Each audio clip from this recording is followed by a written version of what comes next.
Car pour faire découvrir la Tunisie secrète qu'il affectionne, Hubert Hénaf emmène ses clients à Chénini, un village reculé situé aux portes du désert.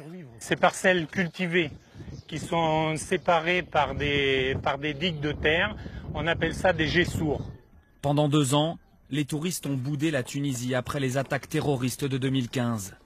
2 longues années de galère pour cet investisseur français spécialisé dans le tourisme alternatif.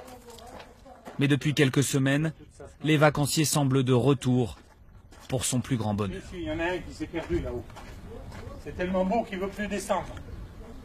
Un grand soulagement, un grand plaisir pour la Tunisie, un grand soulagement pour nous au niveau de l'activité, parce que le niveau qui est atteint en ce moment permet à l'entreprise une certaine pérennité. Donc effectivement, ça redémarre.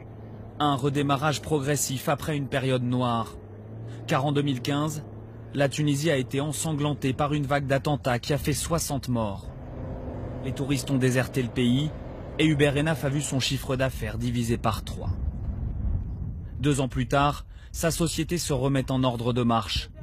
Les touristes reviennent enfin dans un pays qui paraît plus sûr. L'occasion pour notre investisseur d'aider les Tunisiens à sortir du marasme. La population globalement est accueillante. Ce sont des gens qui ne demandent qu'à travailler. Plus on les aidera, moins on a de risques que ces gens-là se tournent vers d'autres extrêmes. En moins d'1 an, le nombre de touristes français a bondi de 40% dans le pays. Parmi eux, Philippe Saludi, chauffeur de taxi à Belle-Île-en-Mer. Il a choisi de passer ses vacances au pays du jasmin malgré les menaces qui pourraient encore peser sur le pays. On est toujours quand même un petit peu inquiet, quoi. On prévient nos familles pour dire où est-ce qu'on est, avec quelle agence on est parti, on ne sait jamais. On n'est pas loin de la Libye, hein, on est à 150 km.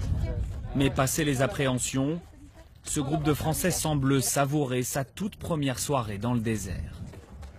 On prépare son lit, c'est bien. Il y a des petites fenêtres. Et pendant qu'ils trinquent au milieu des dunes, Et merci d'être venu dans le désert avec nous. les employés de ce campement s'activent derrière les fourneaux. Ils sont près d'une dizaine à vivre exclusivement grâce au tourisme.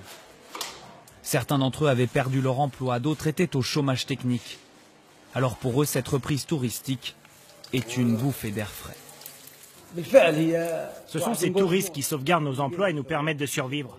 Ce sont des gens très engagés. Vous imaginez, certains viennent jusqu'ici en plein désert et dépensent beaucoup d'argent. Alors forcément, on est les premiers à les soutenir et à les encourager. Et le charme semble opérer. Car ici, certains visiteurs parlent aussi de leur voyage comme d'un acte militant pour soutenir l'économie locale.